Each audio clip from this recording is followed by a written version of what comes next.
시청자 여러분 안녕하십니까. 지금부터 전학견 안보정론을 시작하겠습니다. 벌써 7월 25일 차정을 막 넘겼습니다. 오늘은 심야방송 하나만 해드리도록 하겠습니다. 오늘 하루 종일요 이 경찰 관련 뉴스가 도배를 해가지고 제가 여러 차례에 걸쳐서 집중적으로 보도를 해드렸는데 아마 시청자 여러분들께서 별로 좋아하지 않으시는 것 같아요. 자, 그 이유가 또 여러 가지로 분석이 되어야 되겠지만은 경찰 이런 반란 상태가 상당히 심각합니다. 그렇기 때문에 제가 여러분께 분석해 드리고 있는데요.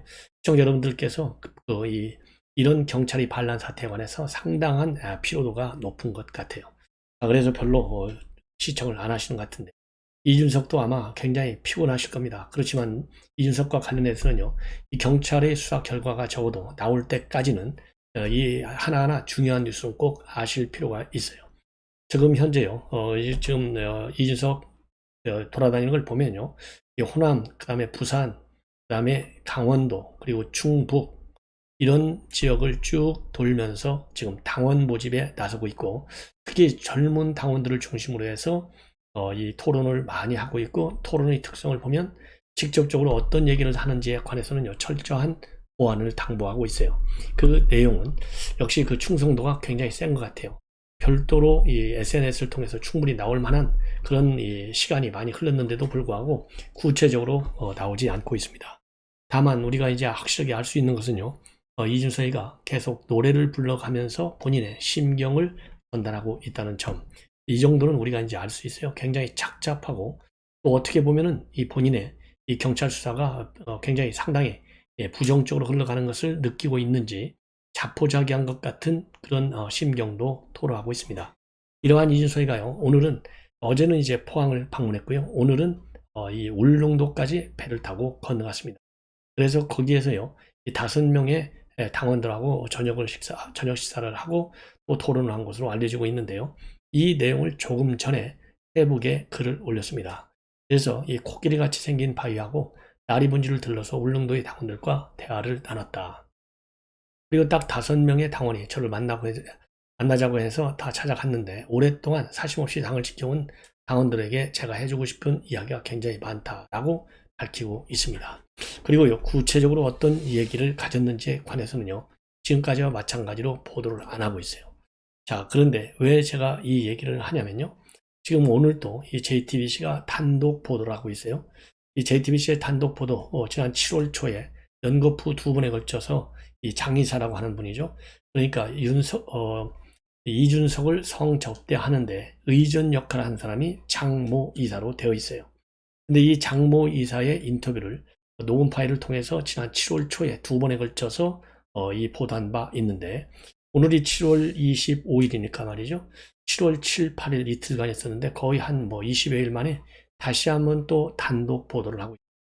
그래서 진도가 조금씩 나가고 있는데, 이미 초기의 단독 보도에서는요, 뭘 보도하고 있느냐, 그러니까 장이사 위에 윗선이 둘이 있다 이거입니다. 윤석대가 하나 윗선이고 또 하나는 다른 사람의 윗선인데 이 사람을 밝히면 큰일 난다. 이래서 그 사람에 대해서는요, 이 JTBC에서도 별도로 보도를 안 하고 있고요. 그리고 장모 이사도 언급을 안 하고 있어요. 그러면서 그 당시에 7억 투자 각서가 어떤 데서 먹었느냐? 윤석열 당시 후보하고 안철수 후보 이 투자 각서가 단일화하는데 기묘하게 써먹었다. 이런 보도를 했어요. 이 보도가 얼마나 파장이 컸을 수 있는데요. 워낙 가짜 뉴스성이 많기 때문에 별로 파급 영향은 없었습니다.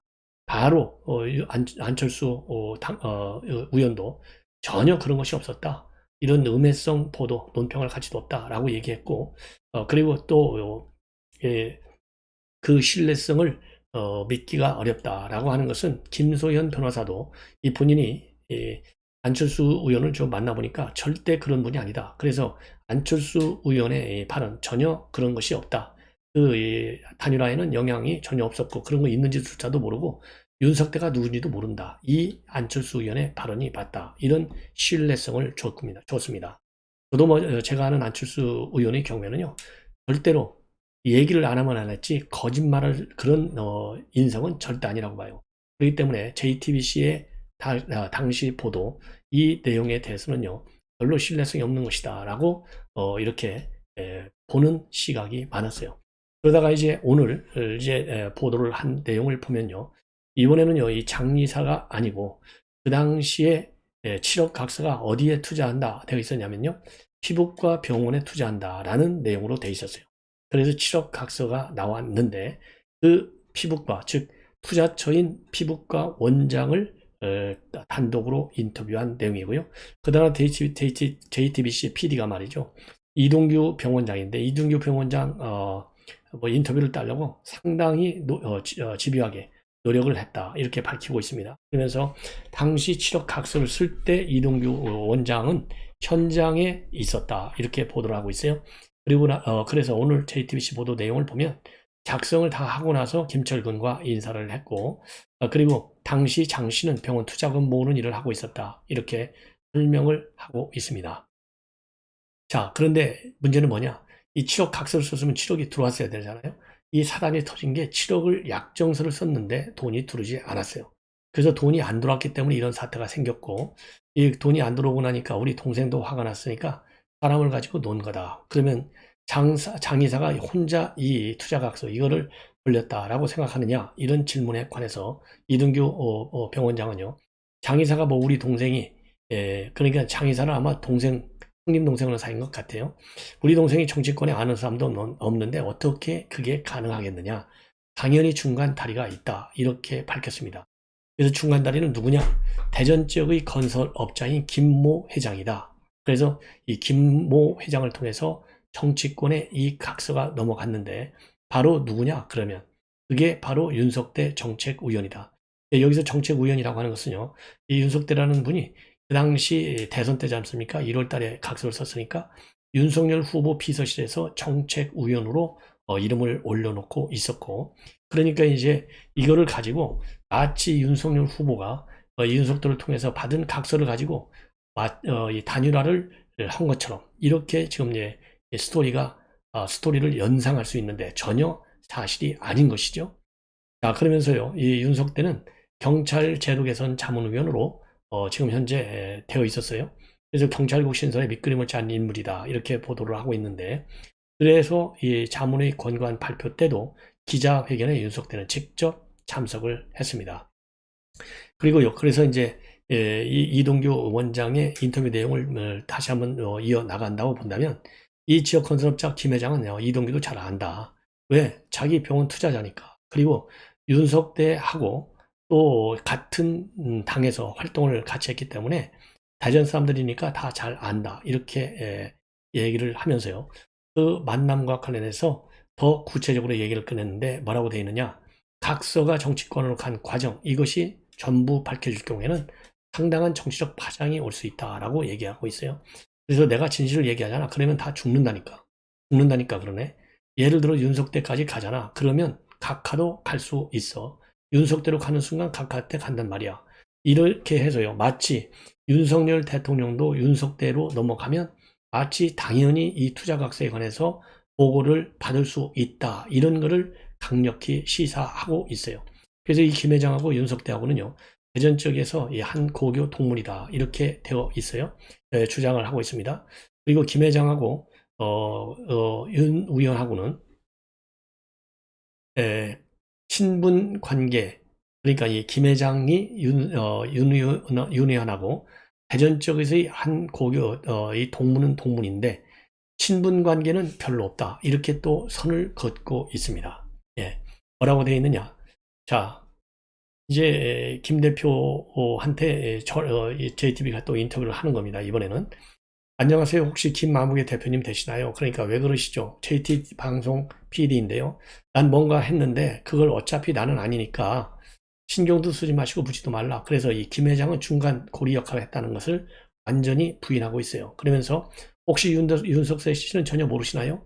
그런 거 나한테 얘기 묻지도 말고 페이북 친구도 돼 있던데 혹시 고교 동창은 아닌가요? 그러니까 동문이지 동창은 아니지만 이렇게 김 회장이 윤석대 정책위원과의 관계를 밝히고 있어요.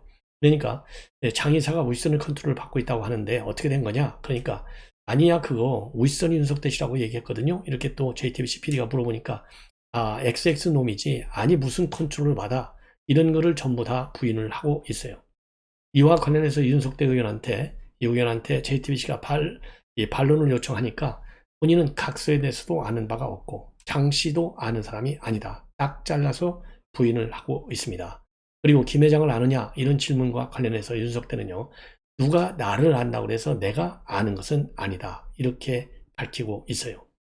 그러면서요. 이동규 원장은 자신이 말할 수 있는 상황이 되면 공개적으로 모든 것을 다 밝히겠다. 이러한 입장을 내놓고 있어요. 그러면 여러분들 이동규라는 사람이 어떤 사람인지 아실 필요가 있어요. 이동규는 65년생으로 돼 있고 출생지는 대구인데 거주지는 대전 서구 지역입니다. 그래서 지난 2016년도 20대 선거 때요. 출마한 적이 있어요. 당시에. 그때는 이 바른미래당 대구 서구을 지역위원장을 했었고 국민의당으로 넘어와서 대전 서구을 또 지원장. 왜 그러냐면 바른미래당이 국민의당하고 또 합당을 했지 않습니까? 그래서 20대 때 대전 서구을에서 국민의당 후보로 출마한 적이 있는 이 정치인이에요. 그래서 이분은요, 대구 남산초등학교, 대구 시민중학교, 대구 성광고등학교를 나왔고, 대명대 의과대학 출신으로 되어 있습니다. 그리고 윤석대의 경우에는요, 대전 사람이에요, 순수하게. 대전 삼천초등학교를 나오고, 한밭중학교, 대전 동산고등학교, 충남대 사회학과를 졸업해서요, 충남대 재학 중에 총학생회장을 했고, 전대협 2기 부의장을 지냈고, 60 민주항쟁에도 참여한 바 있는 사람입니다. 67년생이에요. 출생은 윤석대가 공주군 출생입니다. 그래서 이제 대전으로 이사를 해가지고 대전에서 쭉 성장한 걸로 되어 있어요. 그런데 이제 여러분들께서 윤석대하고 이준석하고 또 이동규 원장도 이 바른미래당 대전 서울 지역위원장 했지 않습니까? 당연히 이제 유승민과의 관계 이런 것들이 굉장히 궁금하실 텐데요. 자, 이 보도에 따르면요. 이 보도 2019년도 12월 30일자 보도인데 당시 새로운 보수당의 인재 영입을 위원장 때 유승민, 그 다음에 윤석대가 대전시당 위원장, 하태경 의원, 그 다음에 이영훈 의원, 그 다음에 이준석 의원이 새로운 보수당 대전시당 창당 대회에 함께 참석했어요. 그러니까 윤석대가 하태경이하고 이준석이는 같은 패잖아요. 하태경과 이준석을 얼마나 감싸고 돕니까? 그리고 유승민하고 이준석 관계. 이거는 뭐 제가 설명할 필요가 없는 거죠. 그래서 유승민, 윤석대, 하태경, 이혜훈, 이준석이는 한 패다. 한 배를 타고 있는 사람들이에요. 그래서 이 윤석대가 이 7억 이 투자 각서에 연계돼 있을 수도 있다라는 보도들이 계속해서 나오고 있는 겁니다. 자, 그러면 지금 문제는 뭐냐? 지금 JTBC 보도를 보면 말이죠. 윤석대가 중요한 역할을 해서 역할을 한 것으로, 즉 투자각서를 전달하는데 상당히 역할을 하는 것으로 이렇게 지금 의혹을 생각을 할 수 있는 그런 부분이 있어요. 자, 그래서 아까 말씀드린 대로 이 투자각서를 통해서 이 단일화도 써먹었다 이런 보도를 하고 있는데 지금 핵심은 뭐냐? 이 JTBC의 여러분들께서도 충분히 아시겠지만은 JTBC가 의도하는 바 제2의 태블릿을 노리고 있다 이런 거를 지금 이런 평가들이 나오고 있지 않습니까? 그러나 지금 이 성접대와 관련해서 지금 이렇게 이동규 피부과 원장도 누구를 통해서 웃선을 제대로 알려주면 그게 이제 파장이 굉장히 걷잡을 수 없을 정도로 커진다. 그러면서 자기가 때가 되면 공개적으로 모든 것을 다 밝히겠다. 이런 입장을 내놓고 있거든요. 자, 그리고 이동규도 이 각하도 갈 수 있어. 그러면 여기서 각하는 윤 대통령을 얘기하는 것 아니겠습니까? 자, 그런데 윤 대통령하고는요, 아까 이 고리를 연결시키는 것이 바로 투자각서를 가지고 단일화를 했다는 거 아니겠습니까? 그거는 이미 안철수 의원이 완전히 부인했거든요. 그렇기 때문에 윤석열 대통령과 이 투자각서하고는 이 관련성이 없다라고 보는 것이 합리적 저는 추론이라고 저는 생각을 합니다. 자, 그렇기 때문에요. 지금 이동규의 JTBC의 이 발언 내용, 그리고 지난번에 이제 장의사의 이런 발언 내용의 진위도 추가적으로 검증이 꼭 필요한 대목이 아닌가 싶고요. 그런 측면에서 이동규 병원장의 이런 발언과 장의사의 발언, 이 부분에 대해서도 경찰이 말이죠. 참고인 됐든 뭐가 됐든 간에 꼭 반드시 조사를 해야 되겠고, 참고인 이상의 뭐라 그럴까요? 이 경찰 강력한 조사를 하기 위해서는 누군가가 이 이동규와 윤석대 그리고 이 김 회장 이 관계를 누군가가 이 법률적으로 검토를 해가지고요 고발 조치를 하면 이 경찰의 수사가 더 강하게 이루어질 수 있는 것 아니겠느냐 이렇게 판단이 됩니다. 자, 이 정도로 해서요. 지금 이제 이 JTBC가 다시 지금 뭐라 그럴까요? 7억 원의 투자 각서 그리고 이제 이 웃선에 대해서 굉장히 중요한 인물이 개입된 것 같은 밝혀지면 파장이 크다 이런 이 보도를 JTBC 뉴스룸에서 하고 있습니다. 자, 이번에는 전효욱 의원이 이 김의겸이를 이 블로그를 통해서 상당히 강하게 비판하고 나섰습니다. 바로 뭐냐면요. 김의겸이가 저도 어제 보도를 해드렸는데 주말에 문재인 대통령 양산 사저를 방문하고 나서요. 사진도 올리고 그리고 SNS도 글을 올렸는데 평산성이라고 그랬어요. 양산에 있는 평산 마을 그래서 평산성의 지금 개수 성으로까지 표현을 했습니다. 그 양산 사저를. 그러니까 뭐 문재인 대통령은 이제 황제가 되는 것이겠죠. 자, 그래서 이러한 이 비유를 가지고 전효욱 의원이 비판을 하는 거예요. 흑서 김의겸 역시 부동산 보는 눈 하나는 탁월하다. 평산성의 원군의원이 성루에 올라 손을 흔드신다고 SNS에 올렸어요. 그냥 문재인 사저라고 생각했는데 평산성이라고 하네요. 아방궁을 점쪄 먹는 평산성. 진짜 거대한 성체죠. 약 800평, 나무조경만 3억 원, 총 공사비만 62억 원. 역대급 최고 액수죠. 피 같은 우리 돈 국민 세금이 들어갔습니다. 밤에 이렇게 불을 훤히 밝힌 평산성 아주 장관입니다. 자신을 지지하는 원군 시대에 손을 흔드는 문재인, 폐위된 군주 포스 아니냐 반문을 하고 있고요. 보수의 국무 김정숙 여사님은 평소와 달리 너무 정숙하시네요.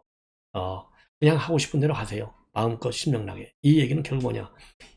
김정숙 여사가 말이죠. 지지자들이 와서 위로를 하는 그런 플래카드 들고 또 지원 집회도 하고 이러다 보니까 양팔을 번쩍 들어서 담례하고 또 손을 흔들기도 하고요. 또 파란색 천을 가지고 흔들기도 하고 여러 제스처를 쓴 바 있어요. 이러한 이 김정숙 여사의 행보를 가지고 너무 정숙하다. 왜냐하면 무슨 말을 해야 되는데 말은 안 하고 이렇게 손동작만 하고 있지 않습니까? 그래서 이거를 정숙하다라는 말로 이 비판을 하는 것 같습니다. 그리고 문재인 대통령이 손을 흔드는 이 모습은 폐위된 군주 포스다 이렇게 비판하고 있어요. 그 다음에는요 이제 추미애가 지금 계속해서요 거의 매일같이 SNS에 글을 올리고 있어요. 그러니까 지금 현재 이 경찰에 반란하고 있죠. 지지율이 떨어지고 있죠. 그리고 이 문제에 관한 야권의 문제 제기가 상당히 강하게 제기되고 있죠. 그러니까 이때는 내가 이 판에 올라타서 윤석열 정부와 윤석열 대통령을 흔들어야 되겠다. 이러한 생각을 가지고 있는 것 같아요. 그래서 오늘 25일이잖아요.